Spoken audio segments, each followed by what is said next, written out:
आप देख रहे हैं कालीबंगा न्यूज। नमस्कार, स्वागत है आपका कालीबंगा न्यूज में। भारतीय जनता पार्टी प्रदेशाध्यक्ष सतीश पूनिया ने आज हनुमानगढ़ जिले के पीलीबंगा में जन आक्रोश महासभा को संबोधित किया। इस दौरान पूनिया ने राज्य सरकार को जुगाड़ की सरकार बताते हुए कहा कि राज्य सरकार बिना लाइट और ब्रेक की सरकार है और विधायकों के इस्तीफे वापसी पर बोलते हुए पूनिया ने कहा कि कांग्रेस विधायकों ने थूक कर चाटने का काम किया है। इसके अलावा उन्होंने किसान कर्ज माफी, पेपर लीक, भ्रष्टाचार, दलित और महिला अत्याचार के मामले को उठाते हुए कहा कि राज्य सरकार की जनता कांग्रेस सरकार से त्रस्त हो चुकी है।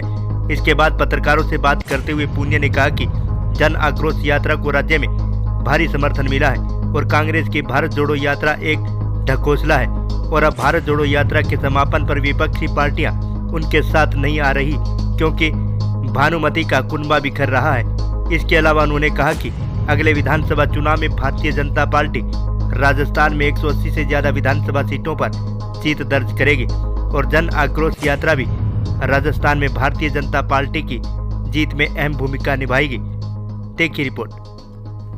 4 वर्षों में कांग्रेस पार्टी का आलाकमान इतना कमजोर हो गया कि वो कांग्रेस के विग्रह का कोई समाधान नहीं कर पाया।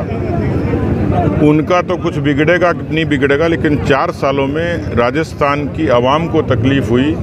किसान कर्जा माफी के वायदे से तरसता रहा, नौजवान ठगी से रहा, कानून व्यवस्था पूरे तरीके से ध्वस्त हो गई।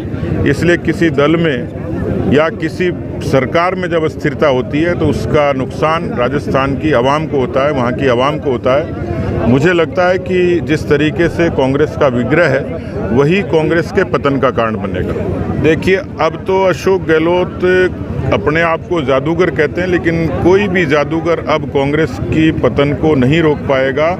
लोग उनके सियासी पाखंड को समझ गए हैं और इसलिए जो बजट में कुछ भी करेंगे लोक लुभावन होगा, लेकिन लोग अब उन कांग्रेस पार्टी के झूठे झांसों में कतई नहीं आने वाले। देखिए, भारत को तो पहले से जुड़ा हुआ है, तोड़ने का काम जिन्होंने किया वही भारत जोड़ने का स्लोगन लेकर निकले, लेकिन बेहतर होता कि वो कांग्रेस को पहले जोड़ लेते, क्योंकि वो विग्रह आज भी बरकरार है।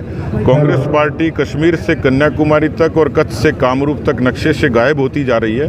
इसलिए भारत जोड़ो का उनका नारा मुझे लगता है सियासी पाखंड है। भारतीय जनता पार्टी की जन आक्रोश यात्रा ने बहुत अच्छे मुकाम हासिल किया है। 2 करोड़ लोगों तक हम लोग गए हैं, 62,000 सभाएं हम लोगों ने की है, 5 लाख कार्यकर्ता मोटिवेट हुए हैं, 14 लाख समस्याएं आई हैं। कुल मिलाकर जन आक्रोश यात्रा के बारे में इतना कह सकता हूं कि 2023 में सत्ता बदलने का जो बड़ा कारण है वो जन आक्रोश यात्रा ही बने। 176 जगह पर भारतीय जनता पार्टी लोकसभा के 2019 चुनाव में ऑलरेडी लीड कर चुकी है और इसलिए ये जो आंकड़ा है ये आत्मविश्वास का, भरोसे का और कांग्रेस की दुर्गति के कारण उत्पन्न हुआ आंकड़ा है। ये बनेगी भी नहीं। भानुमति का कुनबा कितने दिन टिकेगा?